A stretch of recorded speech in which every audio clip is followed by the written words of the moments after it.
Gérer la reprise d'activité de ses salariés en arrêt de plus de 30 jours n'est pas toujours chose facile.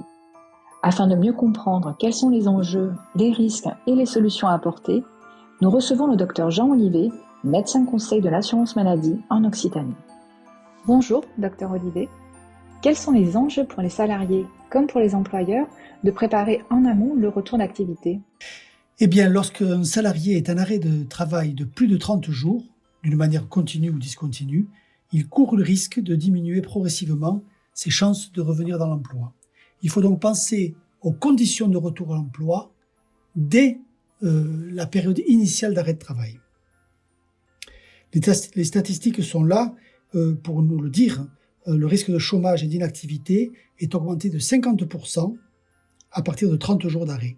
Pour le salarié, c'est donc un risque de précarisation et de désocialisation que l'on doit limiter au maximum. Pour l'employeur, bien sûr, les inconvénients résident dans la gestion de ces arrêts de travail en termes de compétences, en termes de formation, en termes tout simplement administratifs, mais aussi de production de son entreprise. Ça joue également sur le taux d'arrêt de travail sur lequel l'employeur est objectivé pour le calcul de ses cotisations. Quelles sont donc les solutions à la disposition de l'employeur dans ces situations ? Tout peut commencer par l'organisation d'un rendez-vous de liaison. C'est un nouveau dispositif qui est issu de la loi d'août 2021 pour la prévention en santé au sein des entreprises. C'est un rendez-vous qui est organisé avec le salarié en l'absence de médecin, même si le service de santé au travail est informé de ce rendez-vous et peut y être présent, mais ce n'est pas une obligation. C'est une démarche qui permet de garder le lien entre le salarié et l'employeur, une démarche qui est positive, qui est proactive de la part de l'employeur, parce qu'elle crée les conditions d'un échange constructif pour lui comme pour le salarié. C'est un échange qui est aussi de nature à rassurer le salarié sur la prise en compte de sa situation. C'est un échange qui n'est pas médical, il est hors de question d'évoquer des éléments d'ordre médical, alors que pourtant le salarié est en arrêt de travail.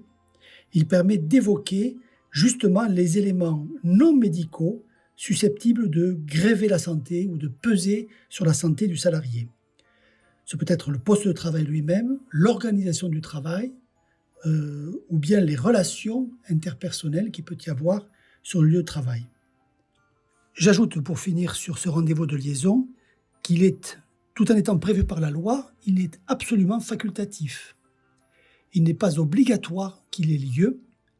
Le salarié, s'il le refuse parce qu'il n'a rien à dire sur son poste de travail et qu'il n'aurait rien à dire si ce n'est des éléments médicaux qu'il n'est pas question d'évoquer, peut parfaitement refuser ce rendez-vous sans aucune conséquence, c'est inscrit dans le texte, sur son contrat de travail et sur sa relation au travail. Et quelles sont les autres dispositions possibles après le rendez-vous de liaison ? Eh bien, ces dispositions existent déjà dans les textes et elles prennent naturellement la suite du rendez-vous de liaison. Bien sûr, il y a l'aménagement du poste lui-même qui peut être tellement aisé sur des éléments non médicaux comme les relations interpersonnelles ou l'organisation du travail que cet aménagement va se faire immédiatement sans l'intervention du médecin du travail. Mais la plupart du temps, comme il s'agit de la santé du salarié, le poste de travail doit être examiné par le médecin du travail et c'est l'objet de la visite de pré-reprise qui doit être demandée par le salarié pour voir dans quelles conditions il va pouvoir reprendre son poste de travail. Si cet aménagement de poste s'avère difficile ou insuffisant, parfois le médecin du travail va être amené à envisager un changement de poste dans l'entreprise qui peut faire l'objet d'un essai encadré. En tout cas, tout doit être fait pour éviter l'inaptitude à tout poste dans l'entreprise qui se traduit évidemment par le licenciement du salarié. Au final, ce qu'il faut comprendre, c'est que les échanges entre l'employeur, le salarié et la médecine du travail sont essentiels pendant l'arrêt de travail et ils doivent démarrer le plus tôt possible pour se projeter vers la sortie de l'arrêt de travail et la reprise d'une activité professionnelle. Merci, docteur Olivet. On rappelle que les employeurs peuvent être accompagnés par l'assurance maladie au 36 79 ou via leur correspondant entreprise. Ils peuvent également retrouver de nombreuses informations sur le site amélie.fr, rubrique employeur.